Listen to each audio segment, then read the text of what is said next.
Welcome to Meditations in Nature.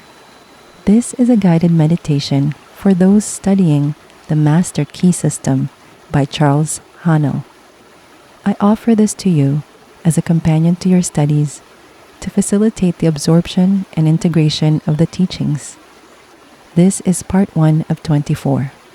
I am your guide, French Manila. We will begin to explore the source of all power, which is the world within. Find a comfortable position, either seated or lying down. Allow your body to relax and your mind to focus.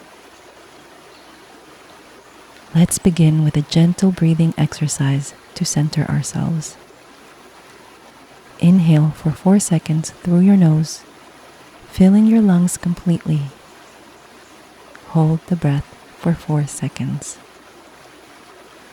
Exhale slowly through your mouth for 4 seconds, releasing any tension. Hold the empty breath for 4 seconds before inhaling again.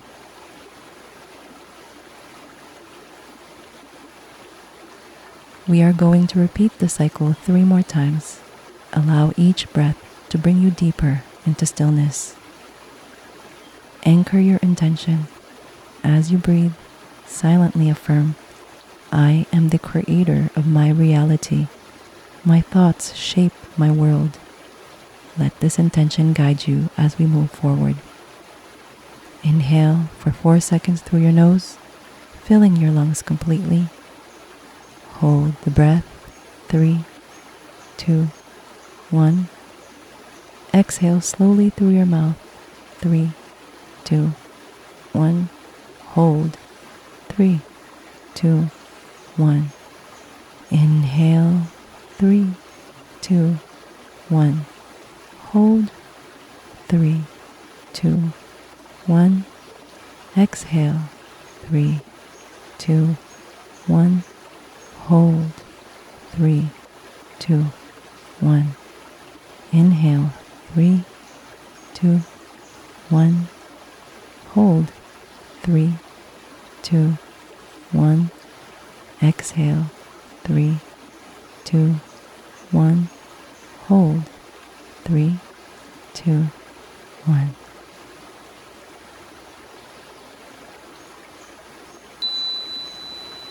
And now, here is part 1 of the Master Key System. That much gathers more is true on every plane of existence, and that loss leads to greater loss is equally true. Mind is creative, and conditions, environment, and all experiences in life are the result of our habitual or predominant mental attitude. The attitude of mind necessarily depends upon what we think.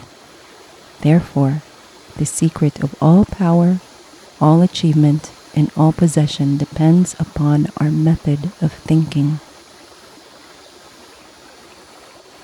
This is true because we must be before we can do, and we can do only to the extent which we are, and what we are depends on what we think. We cannot express powers that we do not possess. The only way by which we may secure possession of power is to become conscious of power, and we can never become conscious of power until we learn that all power is from within. There is a world within, a world of thought and feeling and power, of light and life and beauty, and, although invisible, its forces are mighty. The world within is governed by mind. When we discover this world, we shall find the solution for every problem, the cause for every effect, and, since the world within is subject to our control, all laws of power and possession are also within our control. The world without is a reflection of the world within. What appears without is what has been found within. In the world within may be found infinite wisdom, infinite power, and an infinite supply of all that is necessary, waiting for unfoldment, development, and expression. If we recognize these potentialities in the world within, they will take form in the world without. Harmony in the world within will be reflected in the world without by harmonious conditions, agreeable surroundings, the best of everything. It is the foundation of health and a necessary essential to all greatness, all power, all attainment, all achievement, and all success. Harmony in the world within means the ability to control our thoughts and to determine for ourselves how any experience is to affect us. Harmony in the world within results in optimism and affluence. Affluence within results in affluence without. The world without reflects the circumstances and the conditions of the consciousness within. If we find wisdom in the world within, we shall have the understanding to discern the marvelous possibilities that are latent in this world within, and we shall be given the power to make these possibilities manifest in the world without.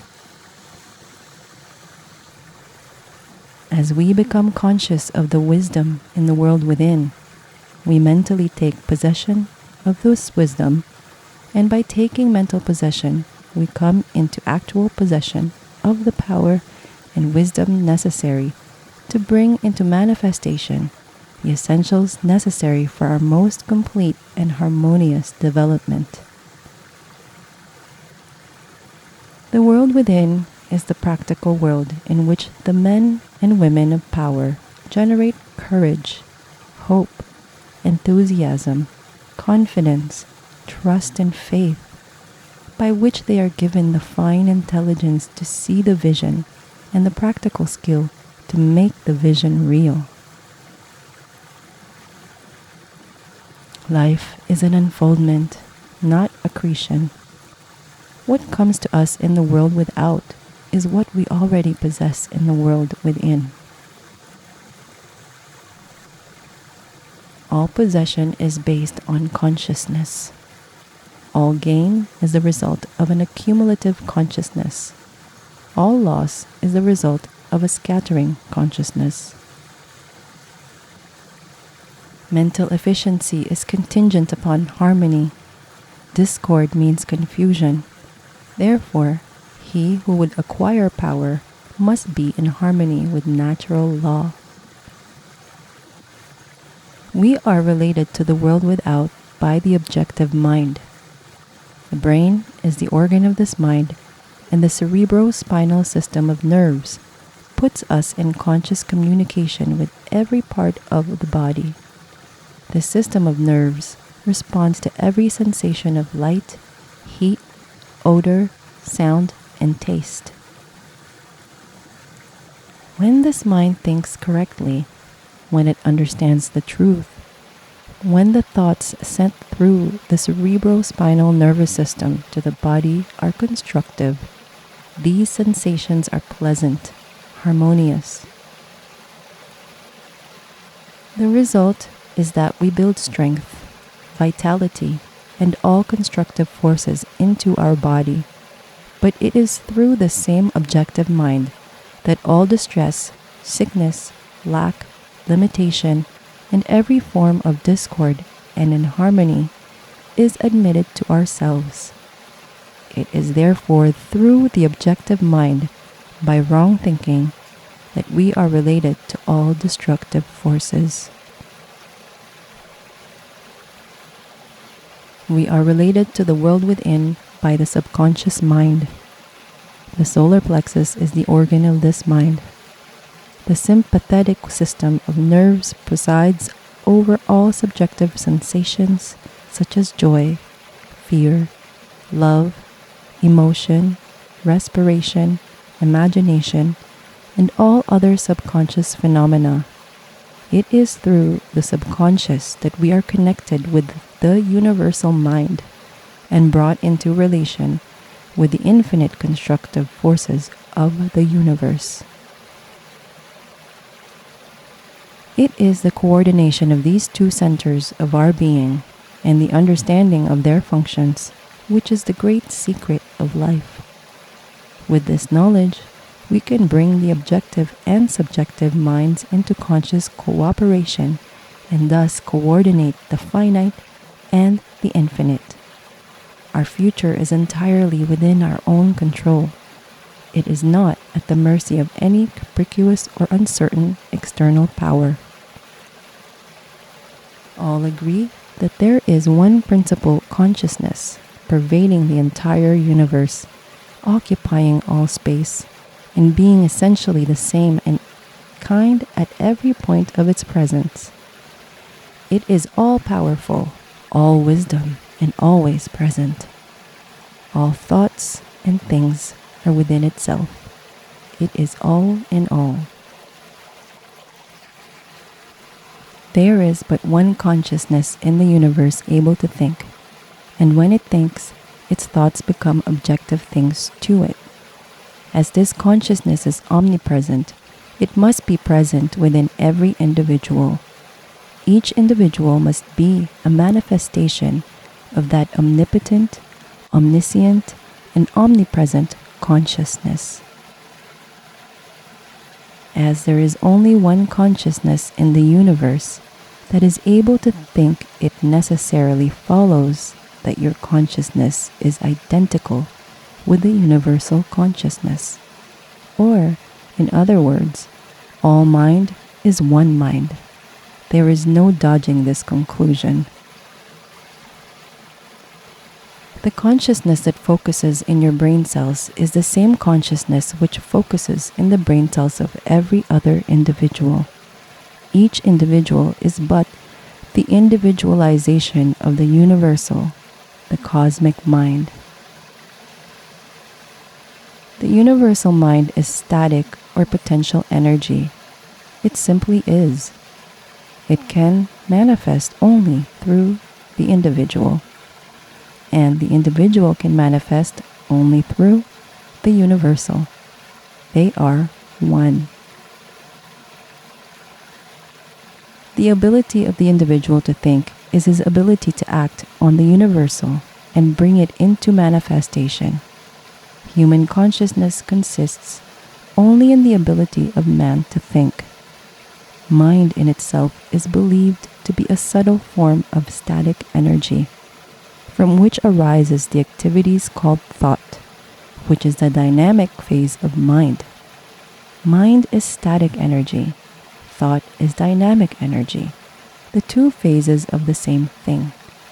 Thought is therefore the vibratory force formed by converting static mind into dynamic mind. As the sum of all attributes are contained in the universal mind, which is omnipotent, omniscient, and omnipresent, these attributes must be present at all times in their potential form in every individual. Therefore, when the individual thinks, the thought is compelled by its nature to embody itself in an objectivity or condition which will correspond with its origin. Every thought, therefore, is a cause, and every condition an effect. For this reason, it is absolutely essential that you control your thoughts so as to bring forth only desirable conditions. All power is from within and is absolutely under your control. It comes through exact knowledge and by the voluntary exercises of exact principles. It should be plain that when you acquire a thorough understanding of this law and are able to control your thought processes, you can apply it to any condition. In other words, you will have come to conscious cooperation with omnipotent law, which is the fundamental basis of all things. The universal mind is the life principle of every atom which is in existence. Every atom is continually striving to manifest more life. All are intelligent, and all are seeking to carry out the purpose for which they were created.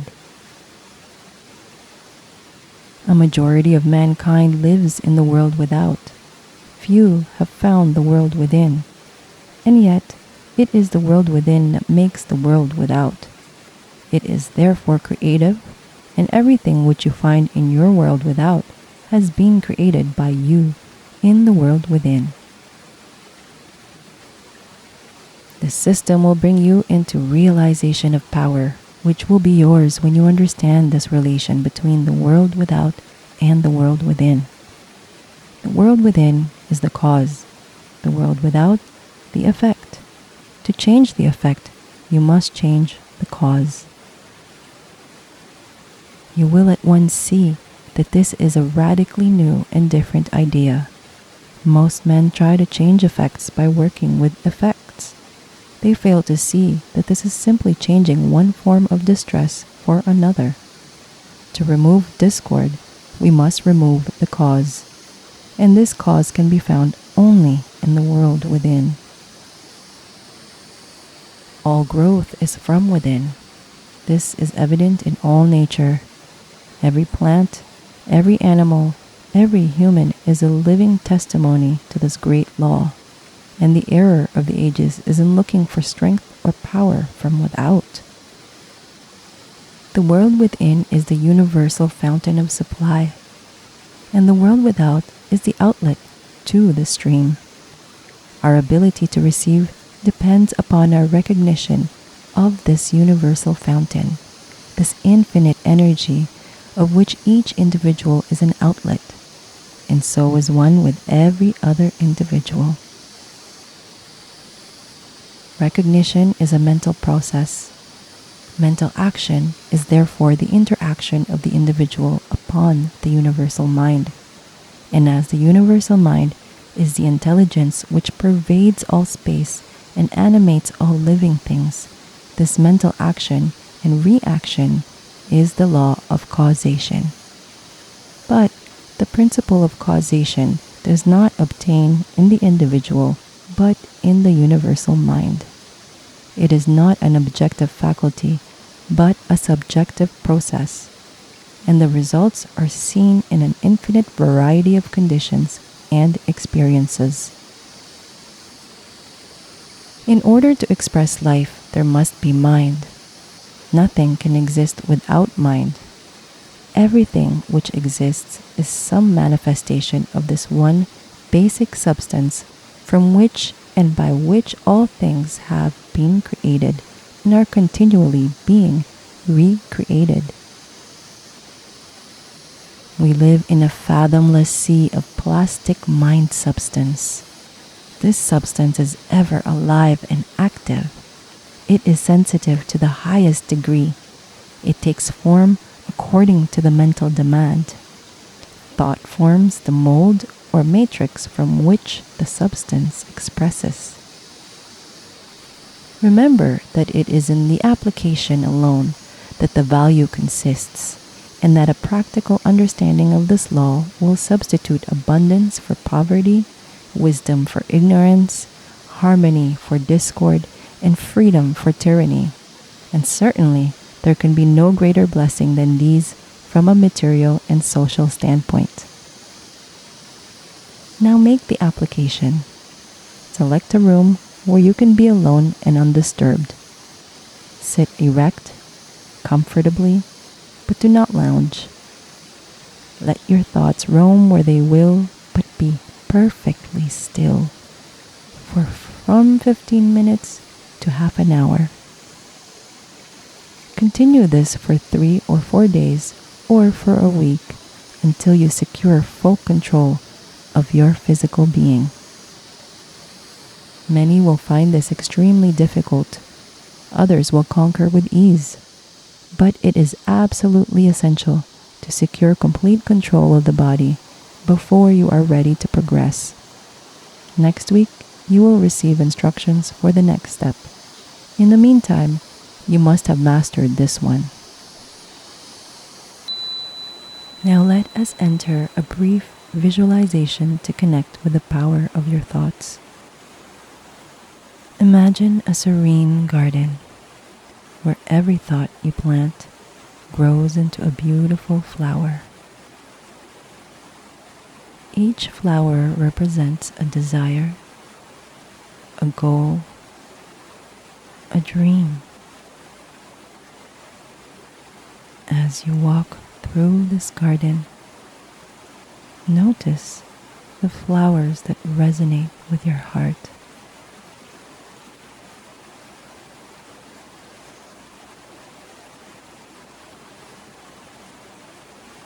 Notice your breath. With each inhale, breathe in the energy of creation. With each exhale, release any doubt or limitations.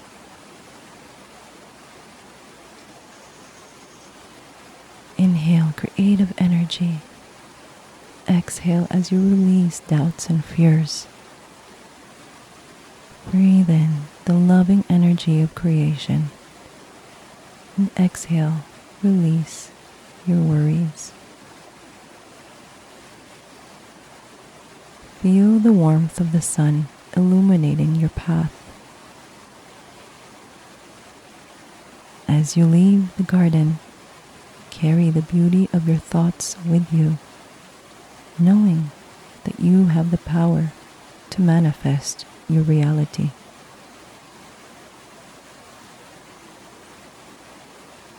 Thank you for joining me in this meditation as you continue with your studies of the Master Key System.